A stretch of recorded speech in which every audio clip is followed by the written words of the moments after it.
विशाल का अपना खुद का एक राशन का दुकान था और वे अकेले ही अपने राशन की दुकान को चलाया करता था। ऐसे ही एक दिन एक बुढ़िया विशाल की दुकान पर आती है। अरे बेटा, मेरे घर कल कुछ मेहमान आने वाले हैं और तुझे तो पता है अपने पूरे गांव में एक तेरी ही बड़ी राशन की दुकान है जहां सारा सामान मिलता है। देख, मेरे बेटे ने कुछ खाने का सामान लिखा है, तू ये सब सामान मुझे दे दे। विशाल उस बूढ़ी अम्मा के हाथ से पर्ची लेता है और उस पर्ची को देखकर बूढ़ी अम्मा से बोलता है, अम्मा, ये सारा सामान तो आपको मिल जाएगा, पर आपकी ये काजू वाली बिस्किट और बेसन वाली नमकीन, ये 2 सामान खत्म हो चुके हैं। आप एक काम कीजिए, आप कल सुबह आकर मुझसे ये सामान ले लेना, क्योंकि अभी थोड़ी देर बाद मैं सामान लेने के लिए शहर जाने वाला हूँ। ठीक है बेटा, जितना सामान तेरे पास है तू उतना ही सामान दे दे, बाकी का मैं सुबह कल ले जाऊंगी। अब विशाल बूढ़ी अम्मा का सामान पे कर देता है और बूढ़ी अम्मा अपना सामान लेकर घर से बाहर निकल जाती है। कुछ देर बाद विशाल भी अपनी दुकान बंद करके शहर के लिए निकल जाता है, परंतु शहर से सामान लाते हुए विशाल को शाम के 6 बज जाते हैं। विशाल हर बार की तरह उसी रास्ते से आता है जिस रास्ते से वे हमेशा शहर के लिए आया जाया करता था, परंतु आज वे रास्ता बंद था।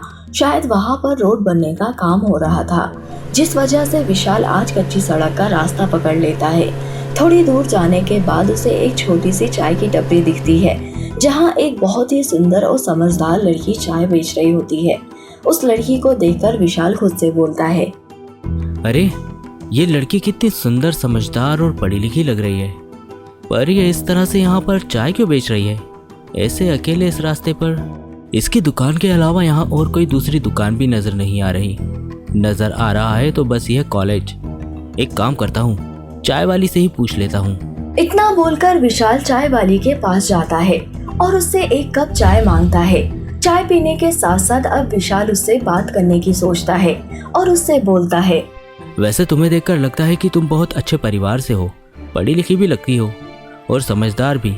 फिर तुमने अपनी चाय की छोटी सी दुकान इस वीरान कॉलेज के सामने ही क्यों खोली? यहाँ तो कोई दूसरी और दुकान भी नहीं है।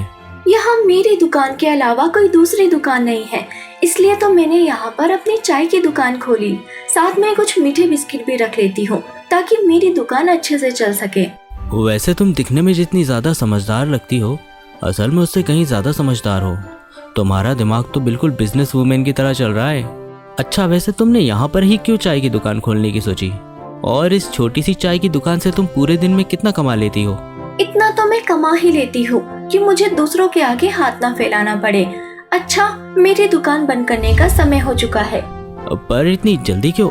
अभी तो 6 ही बजे हैं। इसलिए क्योंकि मेरे घर वालों को नहीं पता कि मैं पढ़ाई करने के साथ साथ अपनी खुद की चाय की दुकान भी चलाती हूँ। वे लड़की मुस्कुराकर विशाल के सभी सवालों का जवाब देती है और विशाल को वहाँ से जाने के लिए कहती है। अब विशाल चाय पीकर वहाँ से निकल जाता है, परंतु उसके दिलो दिमाग में उस लड़की का चेहरा पूरी तरह से बस जाता है।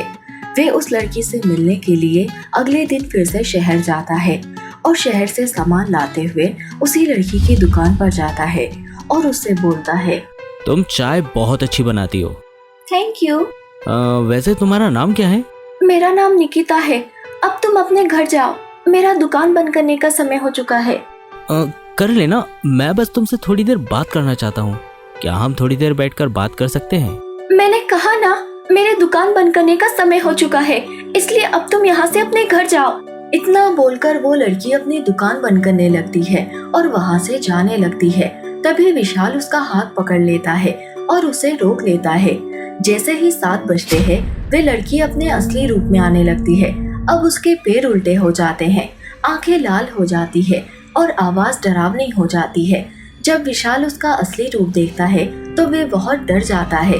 कुछ देर बाद विशाल देखता है कि चुड़ैल की दुकान में भी आग लग चुकी है, पर अब विशाल को कुछ समझ में नहीं आ रहा था कि ये सब कुछ उसके साथ क्या हो रहा है। पर अब भी विशाल अपनी जान ना बचाकर उस समय भी उस चुड़ैल की जान बचाने की कोशिश करने लगता है। ये देख चुड़ैल विशाल से बोलती है, इस आग से मुझे कुछ नहीं होगा क्योंकि मैं पहले ही मर चुकी हूँ, पर इस आग में तुम जल जाओगे, इसलिए मेरी बात मानो और अपने घर चले जाओ। अब तो तुम्हें मेरा असली रूप भी पता चल चुका है।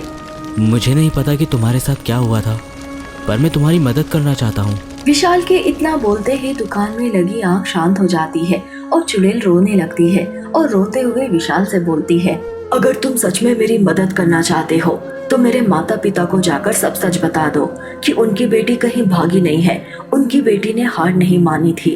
उनकी बेटी का चाय का बिजनेस बहुत अच्छा चल रहा था। तुम जैसे ही मेरी कहानी मेरे माता पिता को सुनाओगे मुझे मुक्ति मिल जाएगी। पर तुम्हारे साथ हुआ क्या था? मैं एक पढ़ी लिखी लड़की थी। मैंने अपने पूरे कॉलेज में टॉप किया था। मेरा एक छोटा सा सपना था कि मैं अपना खुद का एक चाय का बिजनेस खोलूं और अपनी छोटी सी दुकान को बड़ी सी दुकान में बदलूं, जहां लाखों कस्टमर मेरी चाय पीने आए। मैं अपने इस सपने और चाय की दुकान को ऊंचे मकाम पर पहुंचाना चाहती थी। इसके लिए मैंने दिन रात मेहनत करी और अपने माँ बाप से झूठ बोला कि मैं बाहर पढ़ने जा रही हूँ, और इस बहाने से मैंने अपनी खुद की चाय की छोटी सी दुकान खोली। मेरी ये दुकान काफ़ी अच्छी चल रही थी। फिर ऐसा क्या हुआ कि तुम एक चुड़ैल बन गई? ये बात कुछ लोगों को हजम नहीं हुई, इसलिए पास के कुछ गुंडों को मेरी चलती दुकान पसंद नहीं आई और एक दिन उन्होंने मेरे साथ बदतमीजी करने की कोशिश की। जब मैंने उन्हें उनकी इस बदतमीजी का थप्पड़ में जवाब दिया तो उन्होंने मुझे और मेरी दुकान को आग लगा दी, जिसमें मेरी मौत हो गई। मरने के बाद जब मैं चुड़ैल बनी तो मैंने अपने कातिलों से अपना बदला लिया, पर मुझे आज तक मुक्ति नहीं मिली, क्योंकि मेरे माता पिता को यही लगता है कि मैंने उनकी नाक कटवा दी और मैं किसी लड़के के साथ भाग गई। उन्हें आज तक नहीं पता चला कि अब उनकी निकिता इस दुनिया में नहीं है। तुम्हारे साथ बहुत बुरा हुआ है, लेकिन मैं तुम्हारी मदद जरूर करूंगा और तुम्हें मुक्ति भी दिलाऊंगा। इतना बोलकर विशाल चुड़ैल के घर जाता है और निकिता की सारी बातें उसके माता पिता को बताता है, जिसके बाद निकिता की आत्मा को मुक्ति मिल जाती है और अब विशाल अपनी दुकान के साथ साथ निकिता की चाय की दुकान को भी चलाने लगता है।